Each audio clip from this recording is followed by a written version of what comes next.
Okay, chapter 9. Horace dropped his pack on the floor of the dormitory and fell across his bed, groaning with relief. Every muscle in his body ached. He had no idea that he could feel so sore, so worn out. He had no idea that there were so many muscles in the human body that could feel this way. Not for the first time, he wondered if he was going to get through the 3 years of battle school training. He'd been a cadet for less than a week, and already he was a total physical wreck. When he'd applied for battle school, Horace had a vague notion of glittering armor-clad knights doing battle, while lesser folk stood by and watched in awed admiration. Quite a few of those lesser folk in his mental picture had been attractive girls. Jenny, his yearmate in the ward, had been prominent among them. To him, battle school had been a place of glamour and adventure, and battle school cadets were people that others looked up to and envied. Just get this out of the way.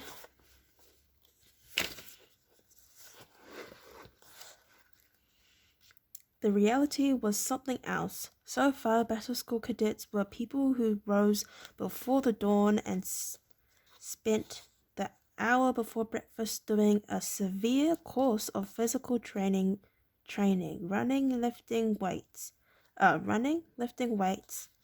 standing in lines of 10 or more to lift and hold heavy logs over their heads. Exhausted by all of this, they would then return to their quarters, where they had the opportunity to take a brief shower. The water was cold, before making sure the dormitory and ablutions block were absolutely spotless. Ablutions, sure. Quarters inspections came after that, and it was painstaking. Sir Carol, the willy old knight who carried out the inspection, knew every trick in the book when it came to taking shortcuts in cleaning the dormitory, making your bed, and stowing your kit. The slightest infringement on the part of one of the 20 boys in the dormitory would mean all their kit would be scattered across the floor, their beds turned over, the rubbish bins emptied on the floor, and they would have to turn to and start again in the time when they should have been having breakfast. As a consequence, new cadets only tried once to pull the wool over Sir Carol's eyes. Breakfast was nothing special. In fact, in Horace's opinion, it was downright basic. But if you missed it, it was a long, hard morning until the lunch hour, which, in keeping with the Spartan life in the battle school, was only 20 minutes long. After breakfast, there were classes for 2 hours in military history, the theory of tactics, and so on. Then the cadets were usually required to run the obstacle course, a series of obstacles designed to test speed, agility, balance, and strength. There was a minimum time standard for the course. It had to be completed in under 5 minutes. 5 minutes, and any cadet who failed to do so was immediately sent back to the start to try again. It was rare that anyone completed the course without failing at least once, and the course was littered with mud pools, water hazards, and pits filled with nameless but unpleasant matter whose origin Horace didn't want to even think about. Lunch followed the obstacle course, but if you'd fallen during the run, you had to clean up before entering the mess hall. The mess hall? Another of those famous cold showers, and that usually took half the time set aside for the meal break. As a consequence, Horace's overwhelming impressions of this first week of battle school were a combination of aching muscles and gnawing hunger. There were more classes after lunch, then physical jerks jerks in the castle yard under the eye of one of the senior year cadets.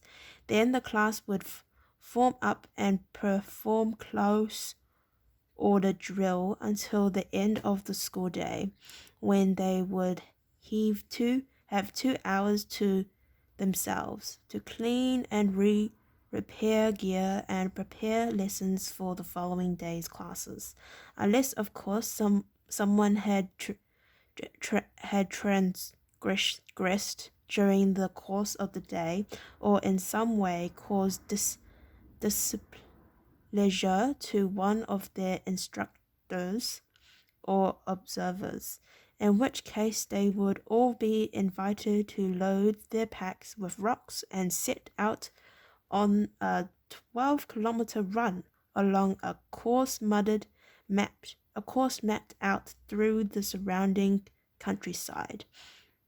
Inadvertently, the course was nowhere near any of the level roads or tracks in the area. It meant running through broken, uneven ground, up hills and across streams, through heavily overgrown thickets where hanging vines and thick underbush would claw at you and try to pull you down. Horace had just completed one such run. Far earlier in the day. Oh, wow. Early in the day, one of his classmates had been stopped in tactics. Passing a note. Tactics 1. Passing a note to a friend. Unfortunately, the note was not in the form of text, but was an unflattering caricature of the long-nosed instructor who took the class. Equally unfortunately, the boy possessed considerable skills as a cartoonist, and the drawing was instantly recognizable. As a result, Horace and his class had been invited to fill those packs and start running. He gradually felt himself pulling away from the rest of the boys as they labored up the first hill. Even after a few days, the strict regime of the battle school was beginning to show results with Horace. He was fitter than he'd ever been in his life. Added to that was the fact that he had natural ability as an athlete. Though he was unaware of it, he ran with balance and grace, where the others seemed to struggle. As the run progressed, he found himself far in front of the others. He pounded on, hard up and head up and breathing evenly through his nostrils. So far, he hadn't had much chance to get to know his new classmates. He'd seen most of them around the castle or the village over the years, of course, but growing up in the ward had tended to isolate him from the normal day-to-day life of the castle and village. War children couldn't help but feel different to the others, and it was a feeling that the boys and girls with parents still living reciprocated. The choosing ceremony was peculiar to ward members only. Horace was one of 20 new recruits that year, the other 19 coming through what was considered the normal process: parental influence, patronage, or recommendation from their teachers. As a result, he was regarded as something of a curiosity, and the other boys had so far made no overtures of overtures overtures of friendship, or even any real attempt to get to know him. Still, he thought, smiling with grim satisfaction, he had beaten them all in the run. None of the others were back yet. He'd shown them all right. The door at the end of the dormitory creaked back on its hinges, and heavy boots sounded on the bare floorboards. Horace raised himself on one elbow and groaned inwardly. Bryn, Harold, and Jeremy were marching towards him between the next neat rows of perfectly made beds. They were second-year cadets, and they seemed to have decided that their life's work was to make Horace's life miserable. Quickly, he swung his legs over the side of the bed and stood up, but not quickly enough. "What are you doing lying in bed?" Harold yelled at him. "Who told you it was lights out?" Bryn and Jeremy grinned. They enjoyed Harold's verbal sallies. They weren't anywhere near as original, but they made up with their lack of verbal inventions with a heavy reliance on the physical side of things. "Sure." 20 push-ups, Brian ordered. Now. Horace hesitated a moment. He was actually bigger than any of them. If it came to a confrontation, he was sure he could beat any one of them. But they were 3, and besides, they had the authority of tradition behind them. As far as he knew, it was normal practice for second years to treat first year cadet like this, and he could imagine the scorn of his classmates if he were to complain to authority about it. Nobody likes a crybaby, he told himself as he began to drop to the ground. But Bryn had seen the hesitation and perhaps even the fleeting light of rebellion in his eyes. 30 push-ups, he snapped. "Do it now." His muscles protesting, Horace dropped full length to the floor and began the push-ups. Immediately he felt a foot in the small of his back, bearing down on him as he tried to raise himself from the floor. "Come on, baby." It was Jeremy now. "Put a bit of effort into it." Horace struggled through a push-up. Jeremy had developed the skill of maintaining just the right amount of pressure. Any more, and Horace would never have been able to complete the push-up. But the second-year cadet also kept pressing down as Horace started back down again. That made the exercise all the harder. He had to maintain the same amount of upward pressure as he lowered himself. Otherwise he would be driven hard against the floor. Groaning, he completed the first, then started another. "Stop crying, baby," Harold yelled at him. Then he moved to Horace's bed. Didn't you make this bed this morning?" he yelled. Horace struggling up again against the pressure of Jeremy's foot, could only grunt in reply. What? Errol bent so that his face was only centimeters away.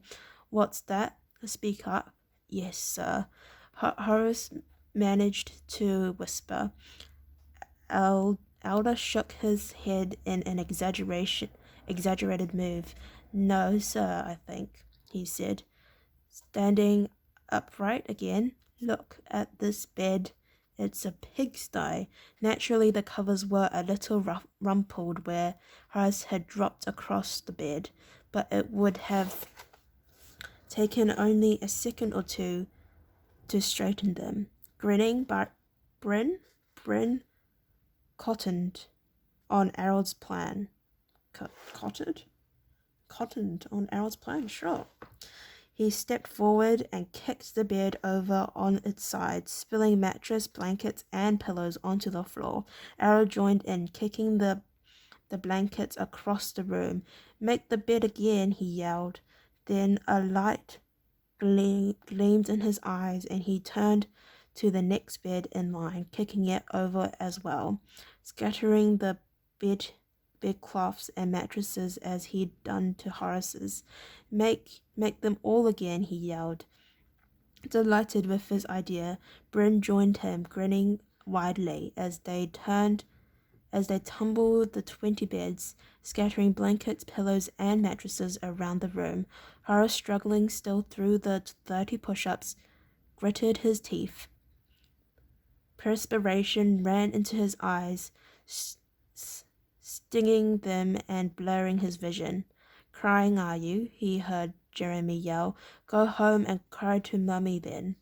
His foot shoved viciously into Horace's back, sending him sprawling onto the floor. Bryn doesn't have a mummy, Errol said. A ward brat.